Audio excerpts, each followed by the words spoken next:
Good morning, dear students. Now today I am going to start a new chapter, chapter 13, Profit and Loss. Now children, now you listen first. Suppose Ahmed is a fruit seller.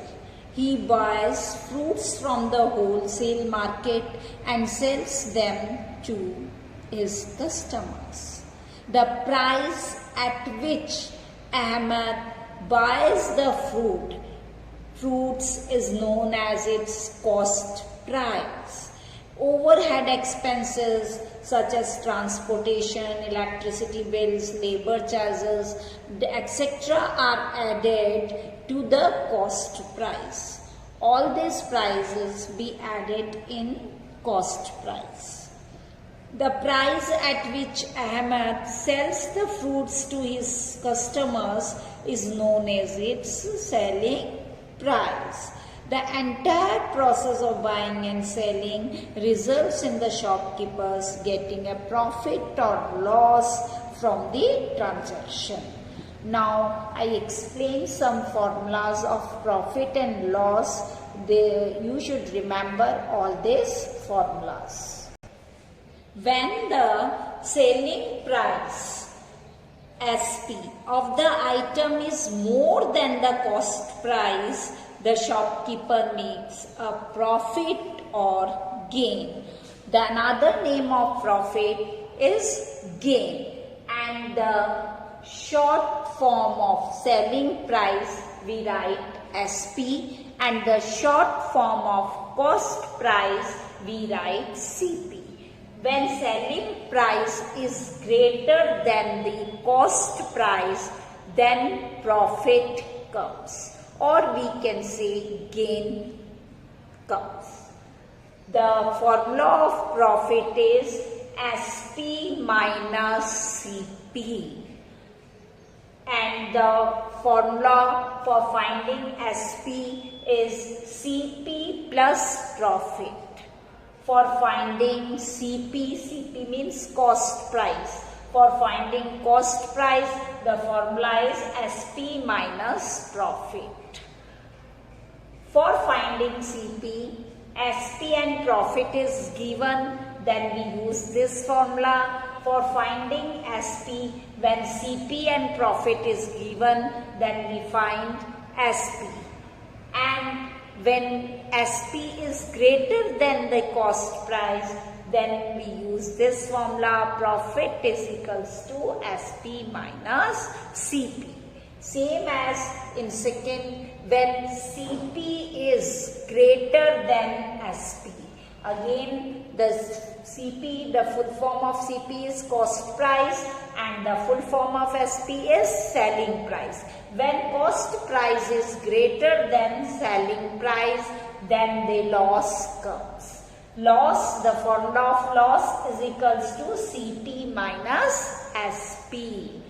Here finding SP, when loss is given and CP is given, then we use this formula CP minus loss.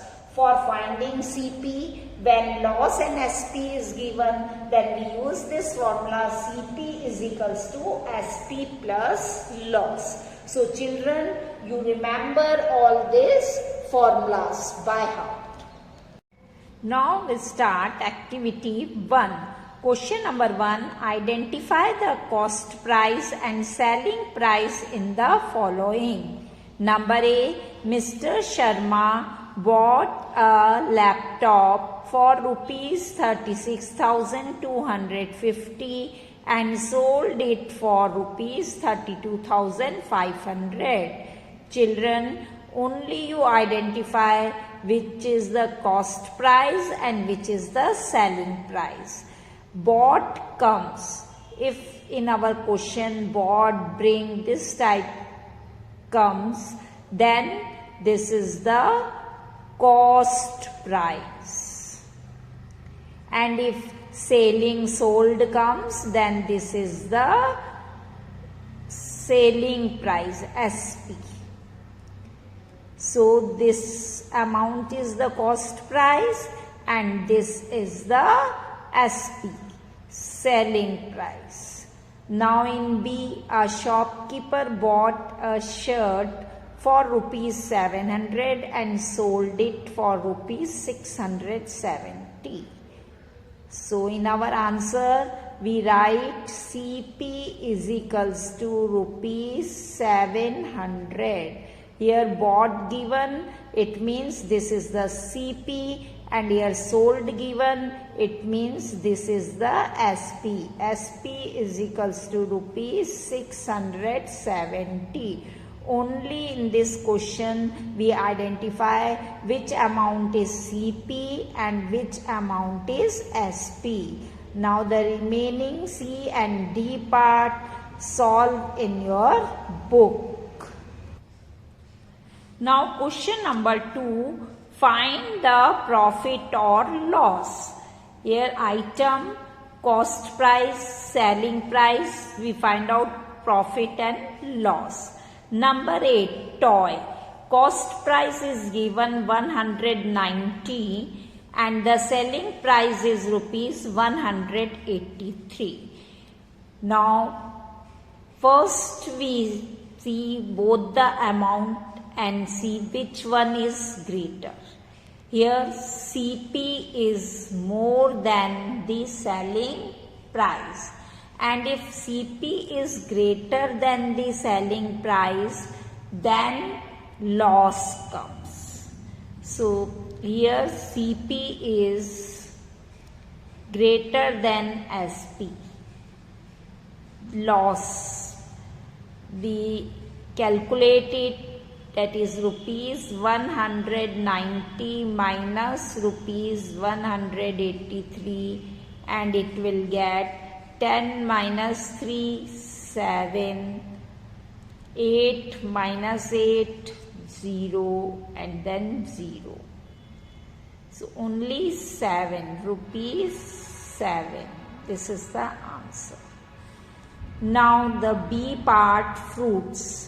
Rupees 92 and here rupees 99. Now which amount is greater? That selling price is greater than the cost price. When selling price is greater than the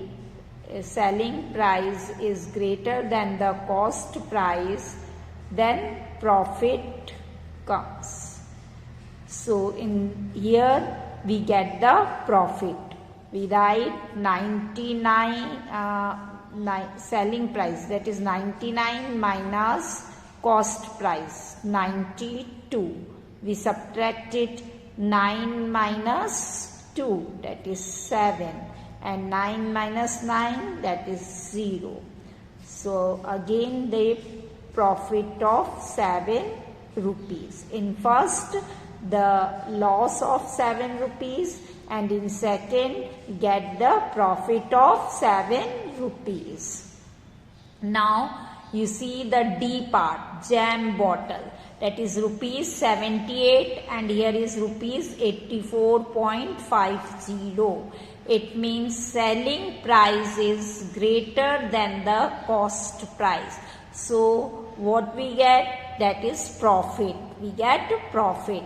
Now we subtract 84.50 minus 78.